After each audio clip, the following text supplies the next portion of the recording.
Good morning, ladies and gentlemen. It has happened. Google launched their Bitcoin ads. Bitcoin's pumped to 43K today. BlackRock and Fidelity have over 98,000 Bitcoin under management. So when 70K, we have a very, very special guest today. Let me bring him straight up. Brian, how are you, mate? Fantastic, man.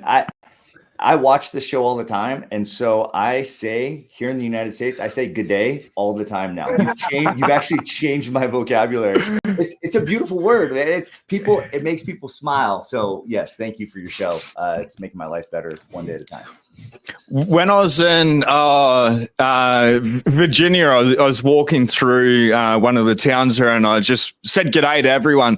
And this lady turns around, she's like, "G'day, mate." And she's an old biddy. She would have been maybe 92 or something. She was out there for a daily walk and stuff. And she's like, "Are you from Australia, mate?" I said, "Yeah, how can you tell?" She's like, "Oh, no, I'm Australian when I see him." And we got on talking, and she was from Australia and she'd been living over in the States for like 30 plus years or something. And she walks me around everywhere and she's showing me everything. She ended up taking me back to her house, which was a little bit weird, but she ended up giving me a bottle of water and stuff. And she just gave me some directions to be able to, this was when I was filming that Bitcoin documentary, and hooked me up with a couple of places where I could film. So it was absolutely amazing. I just want to shout out to everyone that is watching live or watching the replay. Brian, I just want to jump into what Google's doing here. It's pretty historic, actually. Posting ads now. Obviously, a couple of years ago, I can bring up the receipts.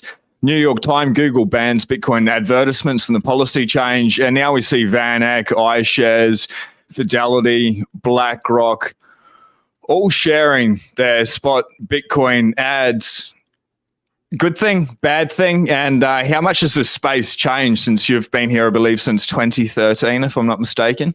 Yeah, I mean, it was in 2013, this stuff was being completely disregarded. It was actually a huge badge of honor when we were starting to get censored or to be disbarred or whatever you want, like whatever we were getting. Then they fight you. It was the fight you phase, exactly. And so it was positive. But we knew that it was a step back in terms of being mainstream in order to hopefully take a few steps forward. And that's what we're seeing now. And this actually is something that has impacted me as a Bitcoin author. When I was promoting my book, I mean, when nobody knows that you've written a book, oh, sorry, let me squeeze over here. That's right. Yeah, when nobody knows that you've written a book, like Google Ads was low-hanging fruit. I tried to get my book advertised through Google Ads, and they would not allow the book, even a Bitcoin book. It wasn't a crypto exchange or a Bitcoin exchange or any kind of like anything related to actually buying Bitcoin, but just a book called Bitcoin Evangelism was not allowed through their ad criteria. Yeah. That's crazy strict. So what do you see? This is like day one. It's been live for a couple of hours now. How's this progressed? Like, obviously these guys have jumped straight back onto it, but can you now list your book? Because it's not a trust. You know what? I actually haven't even tried. I haven't even tried to list it yet. So, this is honestly a reminder to do it. I'll probably check it later today. So I'll let you know. Cool. I'll keep everybody updated as well. Just really quickly, huge plug. If you haven't read the book already, Bitcoin Evangelism, it is in the show notes. Buy it off Amazon.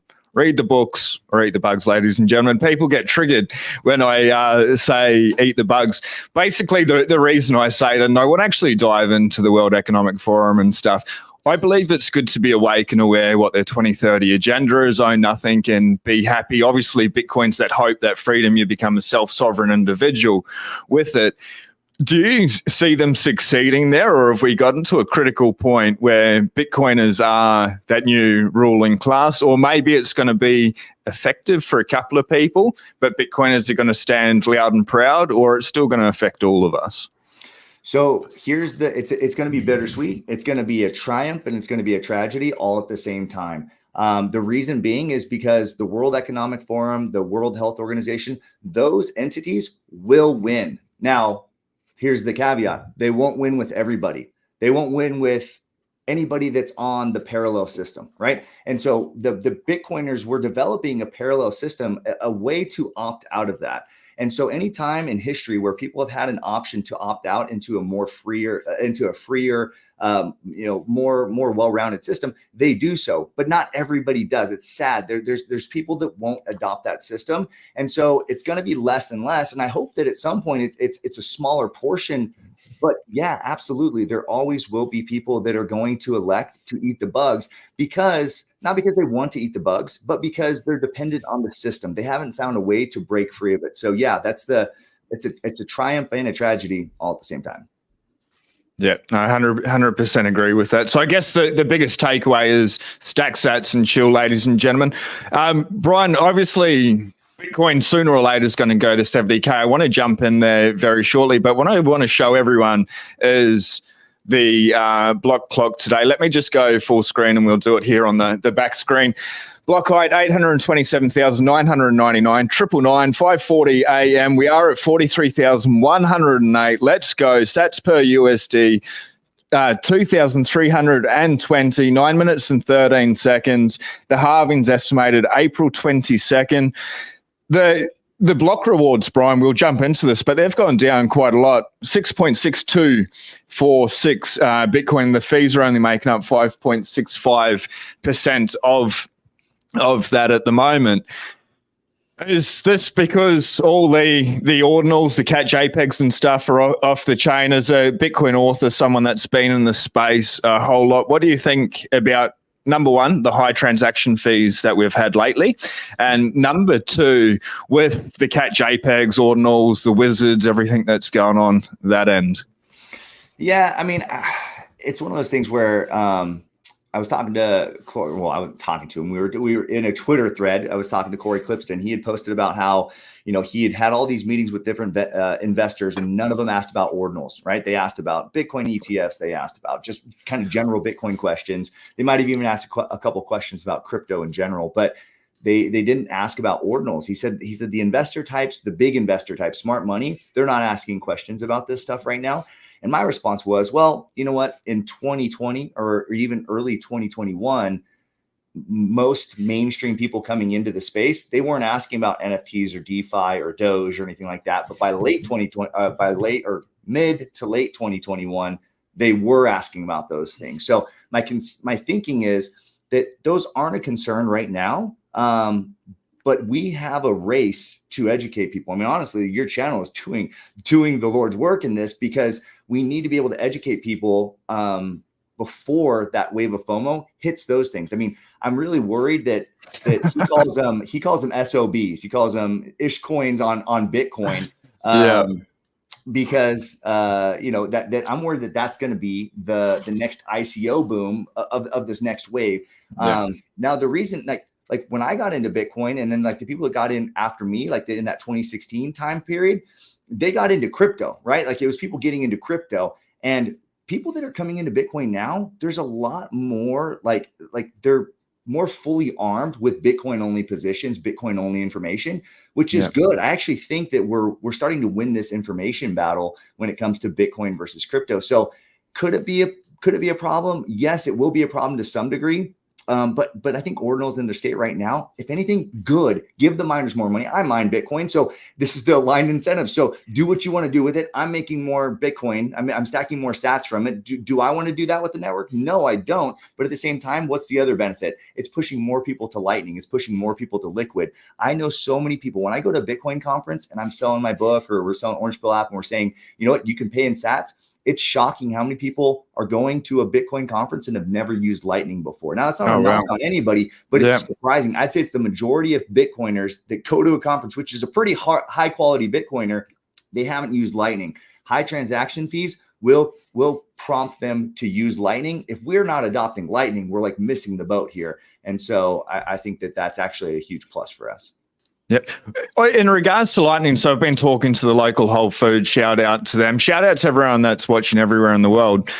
But we had this conversation. I had a second Bitcoin conversation. I said, next time I come back in, I'll be able to hook you up with a point of sale Lightning network. You're just using, Wallet of Satoshi is now banned in the States. Go figure. But what are you using to accept those payments as your POS? So right now, like we have it's as simple with my brick and mortar businesses. We just have a QR code for our wallet, and then they show the payment to my staff. That's kind of how we integrated into our fiat point of sale system. I just ordered, I tweeted about this the other day, that it was for the amount of sats I had mined in a few days. I turned around and I actually bought, I'm trying to think of the name now. I want to give them a shout out.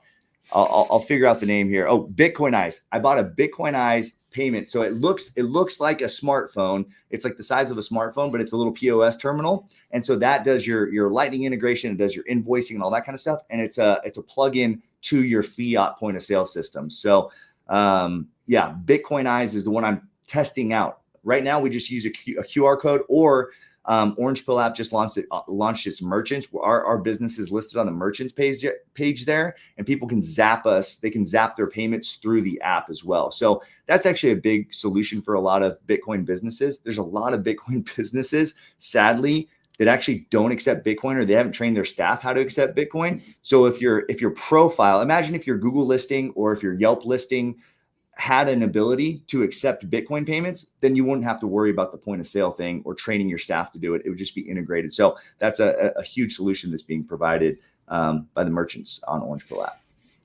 Massive solution. I just want to say quickly to Linda, I did reply to your comment, but I removed it because you said where you live. For everyone doing that, please don't leave where you live in the comment section. Best practices.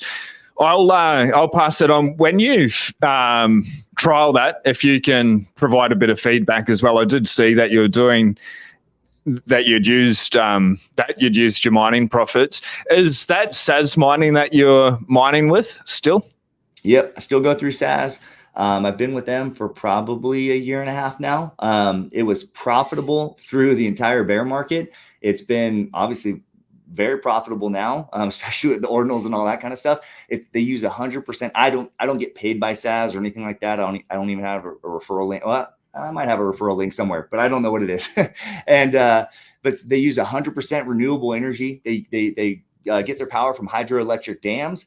Cool. Their newest facility is down in Latin America. They actually provide power for like villages down there that didn't previously have access to power, and so that the Bitcoin mining economy is actually providing cheap power for people that really need it, which is awesome. Yeah. And that's one of the biggest ways to be able to fight against the FUD that Bitcoin uses so much energy. Be like, yes, of course, it uses so much energy. We don't disregard that in the slightest.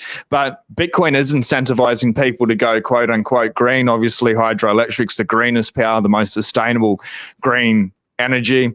I've got different thoughts about wind and solar. They're good when the sun's shining, when the wind's blowing, but hydroelectric, especially up in Cairns further north, that's always generating electricity. It goes into the whole nationwide energy grid and stuff. But to be able to then provide power, they've got, like, people are inherently greedy. They're going to continue doing it. Like, people just want to make bucks, but if they can do that and do something good for people at the same time, well, those incentives align. What I want to do is, Bitcoin is already hit a new all-time high again in Nigeria. 11th of January, it hit 48,975 because of inflation, or hyperinflation almost. Bitcoin hit an all-time high. Now at only $43,200, it's at a new all-time high. Is this something specifically for Nigeria, or is this happening everywhere? And what's everyone's purchasing power look like priced in Bitcoin? I mean, that's a fantastic question. I'm genuinely interested in what your response is to that. I know that a fair amount of the people that I interact with, either through Orange Pill app or on Twitter, are Nigerian, like specifically Nigerian, not just African. There's a lot of Africans in the Bitcoin community, but there's a growing population. So I think it's a currency. I think the currency devaluation is prompting more Bitcoiners in that space. That's exactly what should happen. When the Fed loosened or had loose rates in the United States 2 years ago, people saw that as a devaluation of their currency. So Americans went to Bitcoin. When the Fed tightened rates, the inflation narrative was going away. So people were kind of less bullish on Bitcoin. That's how it's supposed to happen. So when we see massive currency devaluation in a country like that, and they go to Bitcoin, that's the system working as intended. And it's not that anybody authoritatively told people they need to do that. You just said it. It's the incentive of it. Yeah. You'd be foolish not to do it. So I think it's just people, it's human action playing out perfectly. Yeah, I think we've seen over history, people always tend to the world's hardest money, whatever that is, as gold for a very long time. Bitcoin's only 15 years old. I've got a tweet that sort of backs up a little bit of this. Senator Elizabeth Warren and 3 Democratic colleagues urged Fed Chair Jerome Powell to lower rates to help bring down housing costs ahead of the central bank's policy meeting, which is like in a day and a half or 2 days. We'll stream it here live. And James if it makes sense, lowering rates will definitely not have any impact on housing prices themselves. There's definitely not any second order effects to consider here. So they're going to continue to devalue the dollar, whether they reduce interest rates this meeting or the next one, and whenever they start money printing. So started off the show, when 70K, bro? Like everyone wants to know when we get to a new all-time high. Nigeria today is already at an all-time high. So when in doubt, zoom out. But it does feel like it has been a long time. Like the bear market's been absolutely incredible. It's been an amazing time to be able to stack, to be able to chill, to be able to get those cheap sats, because it's not going to last forever. But when and how do you see us getting to a new all-time high? Does it happen before the halving, after the halving, or you're not confident to put a time date on it? Yeah. To me, in my mind, I was thinking about this morning. I think it depends when we get to 50K. I think 50K is the marker that we got rejected. I mean, people that want to look at the charts, we got rejected around the Bitcoin ETF pre 50K. 50K would be that psychological barrier. And that would be now aided by a wide funnel for people to FOMO in. People can do that. There was such a narrow funnel in all of the previous bull markets when people wanted to FOMO into it. Now the funnel's huge, and 50K, I believe, is that number. I think you go from 50K to 70K in a matter of a week. I mean, like very possibly when you hit 50K, you could be seeing 70K very soon after. I think that's pre-halving. So, whatever, let's go before April, I believe that's when that happens. Because if you watch the mainstream clips, they talk about the halving. This is at the forefront of their mind, but none of these people want to be the first one in. They don't want to front run it. They're fine with getting Bitcoin at 51, 52K. They want to see it cross 50. Then in their mind, game on. I'm going to buy from 50 to 70. They have no problem with that, because everybody on CNBC is going to be talking about the halving and 100K. Those two things will be talked about. And so a 70K buy is a good buy in the minds of these people. Yeah, 100%. And especially traders and people on Wall Street, they are looking to see that the bull market is confirmed, that the price is going up. They're not going to jump in when potentially it's a little bit choppy. They're happy to sacrifice a couple of gains here. Wait till it looks like it's going up forever, Laura, and then they'll jump in. So everyone here, you have front run, and everyone that's been subscribed has front run all these institutions. We've covered the ETF in depth and stuff, and maybe we might touch back on that. You touched a little bit on the OPA Orange Pill app. So there's a link in the description. I think you get, 21,000 sats off or whatever it is. I don't know. It's the social network for Bitcoiners, but you've enabled merchants, so local businesses can find other people that accept Bitcoin. I'll be talking to the Whole Foods. I'll be getting them on there as well. Can you talk a little bit more about that, but also what else is going on with OPA? What have you got in the pipeline? Yeah. So this was the big release. I mean, this was the thing that was on the roadmap when I met Mateo, the founder of Orange Pill app. When I met him at Pacific Bitcoin 2 years ago, this was the thing on the roadmap that I said, I want to be a part of Orange Pill app because of this. I believe in the core mission of Orange Pill app is connecting Bitcoiners in real life, right? We have X, Twitter, we have Nostr, we have some great online tools for building out that component of the Bitcoin social layer.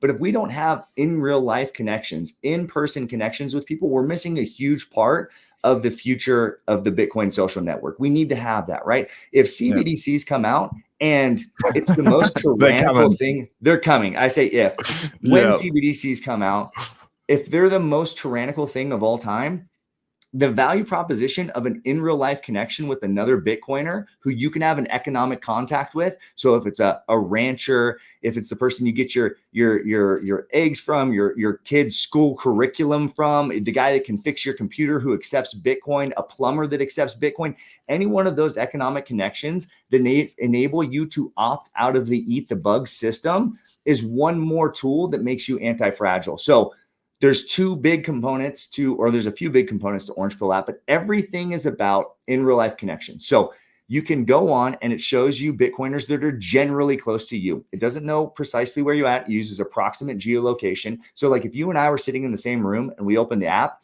it would show that me and you are 5 to 10 miles away. So we wouldn't know precisely where you are. I would just know which Bitcoiners are relatively close to me so that I can go out and I can send them a message and we can go get coffee this afternoon and we can talk about Bitcoin. That's important, right? But the next step of that evolution was then we launched events, and you can make, you could host a meetup, or you could host a coffee hour, pizza day, or whatever.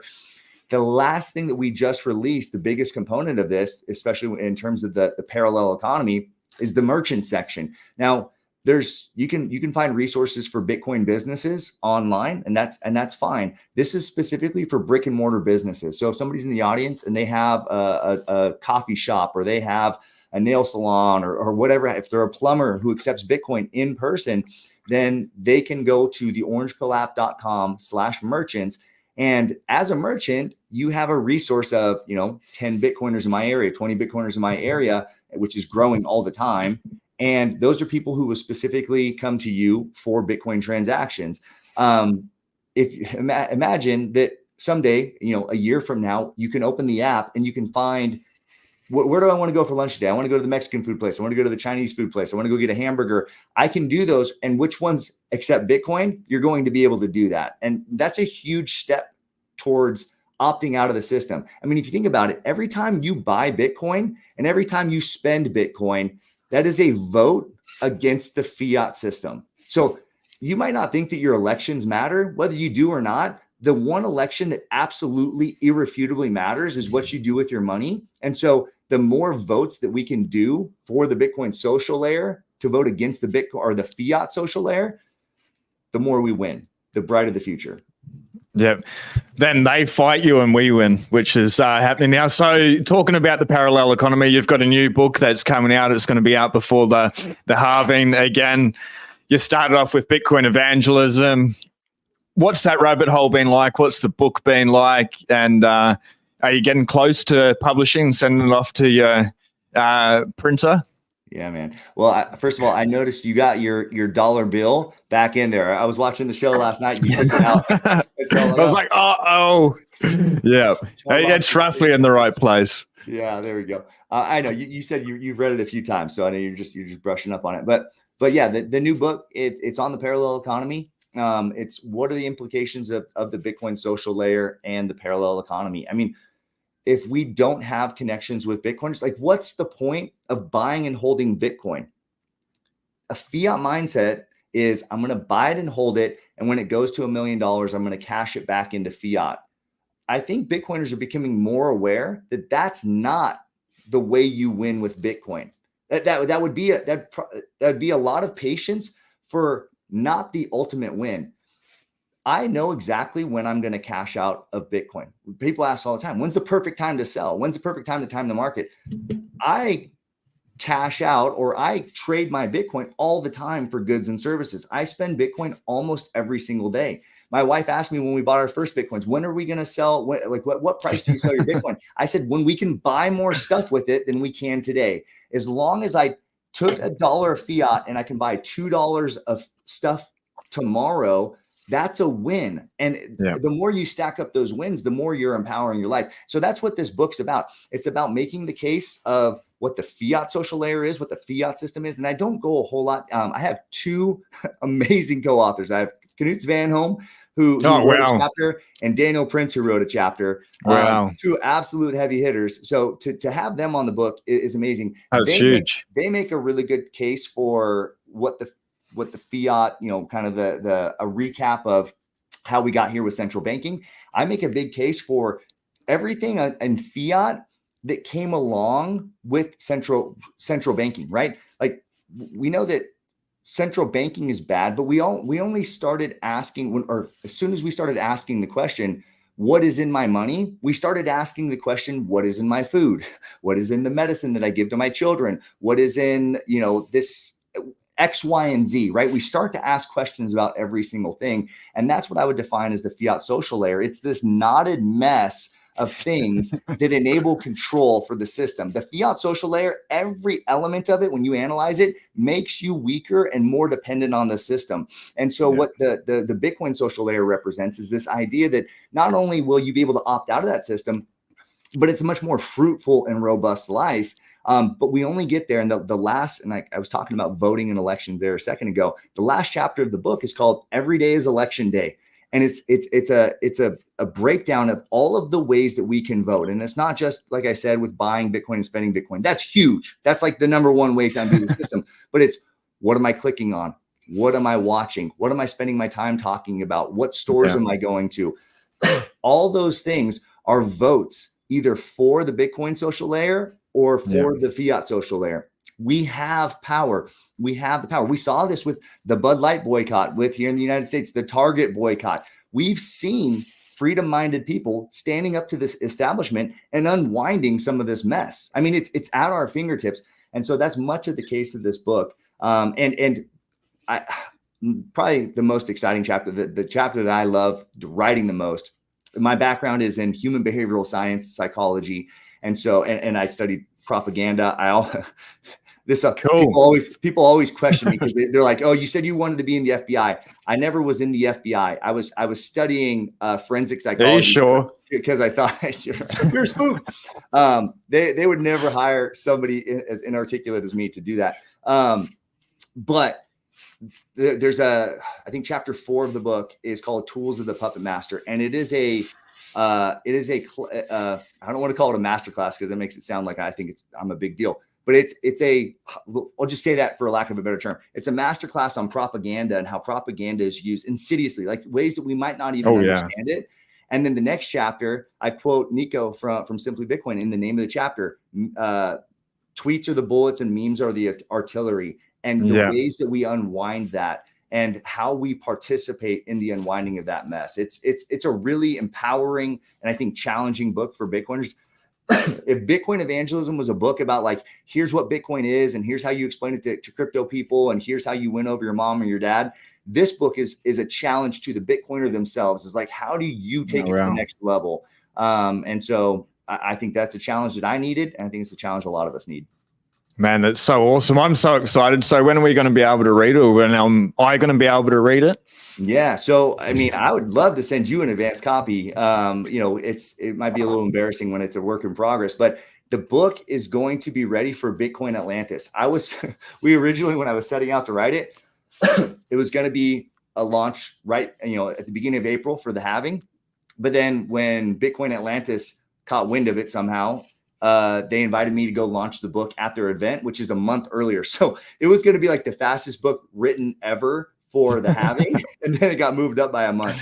I get to go out and I get to pitch the book to Michael Saylor and Jack Mahlers and all those guys. I get to speak in front of them, which what an honor that's going to be. Yeah. And I think that if there's ever an idea that we need to champion in this next bull run, like we talked about earlier, what's going to be the narrative of this bull run? In the past, it was ICOs or DeFi summer or NFTs. What if we make the FOMO, the craze about the circular economy or the parallel Bitcoin economy? Like, can you imagine the amount of change we could make in an 18-month span with FOMO around how do I participate in the parallel economy? That would be incredible. Yeah. Absolutely. And with the marketing, like now Larry Fink is Bitcoin's marketing manager, which is absolutely insane. Even Gary Gensler did a pretty good job. Jim Cramer obviously still gets it wrong, but just talking about Bitcoin over and over and over again. It's implanting that message. And that's what they do with propaganda as well. They'll say something so many times, so you hear it and it sticks in. Like Bitcoin's now one of the biggest brands in the entire world. It's going to continue to grow. And we've got people that are going to put in hundreds of millions of dollars worth of marketing material. Obviously, we covered Google today. Like, that's absolutely massive. I'd be really interested for some feedback if they allow you to publish your book on there now to start advertising it. Mm-hmm. But we're set up. So I guess it's a good takeaway for everyone is to, when the book comes out, read the book, but just try get some of your stores, friends, family to start accepting Bitcoin, even if it's over the Lightning Network and stuff, and just share something like this video, like this channel. If you can give us a like, that's greatly appreciated.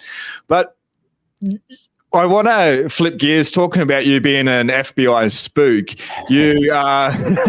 You're a black belt in Brazilian Jiu-Jitsu. Last time we started off the podcast. So, ladies and gentlemen, I've had Brian on quite a while ago now, and we started off the podcast with most of the conversations with our wife are in relation to a rear naked choke. I'm pretty sure that was the word. So if you don't know what I'm talking about, ladies and gentlemen, you need to read the book for a little bit of context there. But you trained a lot with Sean Strickland, who's gone very viral lately. What was that experience like? And just Sean, real quick, I'm sorry to interrupt. Can you, if you have a video to cut to, I have I'm at my shop. I have an employee emergency. Could you kind of divert for just like a minute or two? I'm so sorry. Yeah, absolutely. That's all good. So we've got about 5 minutes left. If you're back on, it's been a pleasure. Otherwise, I'll talk to you shortly. All good. This is what happens when you go live, ladies and gentlemen. I've got just want a big shout out to everyone in the chat. So one of the biggest takeaways, when 70K in Nigeria, it's happened today, basically. Bitcoin's a new all-time high, which is insane. It's good for everyone on a Bitcoin stand. I guess it's going to continue to happen more and more and more as time goes on. So take that away. Google is going to more and more. I'll bring you back on in 2 secs, Brian. Google is going to put these ads out more and more. Mainstream media is going to talk about more and more. So it is going to happen. It feels like slowly, but one day we're just going to wake up and we will be at 70K. And we talk about $10,000, $20,000 daily candles. Obviously not financial advice, but when you study it and get prepared for it, you're ready. And we'll flip back over. I want to dive into Sean Strickland, your trading partner. He's obviously feeding it back to the wokeism, the system at the moment. What's the dude like in real life? And is it all just an act? And what was sort of that experience like? Well, the funny thing is, I see people all the time saying, like in the online section, like, oh, this guy's so WWE, you know, he obviously doesn't talk like this in real life. I can assure you, he talks like this in real life. He's been kicked out of so many gyms. Like he doesn't stay at gyms for very long because and even if a gym, in the MMA community, guys are pretty conservative, but they don't mind his conservative talk. But when he talks about like, we need to start a war with China to make young men again, you know, like those types of things, that tends to be a bit divisive when people just want to go and train. So anyways, the dude's crazy. I actually have a rib that sticks out in the front. So like if you were here, I could like show you my rib and you'd be like, wow, that rib sticks out about an inch further than it is. It's in the front. It's because in training, he punched me so hard in the back that my rib now sticks out in the front and I couldn't reset it. Like this dude is mean. He's so mean, but he's but then after the training, and you hear it in his conversations, like this is why he can be so vicious towards a reporter, because in his conversations with his friends, he has a genuine concern for what's right. And he genuinely cares about people, but he will viciously tell you what you did wrong or what's going wrong in your life. And like, he doesn't even care if it's hypocritical or whatever. He's just going to like tell you the way it is. It can be so refreshing to have somebody like that around. Like I don't know if I could deal with it 24/7, but training with somebody 4 days a week for an hour, like that was the perfect dose of this reality. Like, oh my gosh, vulgar. But I'm a evangelical Christian. He's very much not. And we could talk about spiritual conversations. He claims to be an agnostic, and we could talk about the rationality for God or why the Bible is not he'd say it's not a good account. I mean, when you can talk honestly and openly with somebody, that makes for the absolute best conversations ever. And that's why somebody can go and a reporter can ask them a baiting question of like, do you hate gay people? And then he can turn it on them and just like, no, you're the problem, right? Like that question, that question was saying, Sean, you're the problem. And he flipped it around and said, no. Like our problem in society is people like you who are just weak. You don't even agree with the things that you're saying. You're just doing it because that's how you get clout and power and those things. And so, yeah, Sean's not even a Bitcoiner. Like the guy wouldn't hear me out on Bitcoin at all. He thought Bitcoin was stupid. Didn't want to hear about it, but he loves freedom and he hates the fiat social layer. So, he will be. Aligned incentives. He will eventually be a Bitcoiner. Absolutely. Yeah. It'd be like, Brian, I should have listened to you back in the day. It's been a pleasure. Obviously, I've got your book link in the description below, but where else can people find you on X and send them to the Orange Pill app as well? But the floor is yours. Yeah, man, that's it. I'm on X. I do Sats giveaways all the time. The reason I do that is because it stimulates people using Lightning Network. I think that's our next move. If we're not going to get to the parallel economy unless people are using Lightning.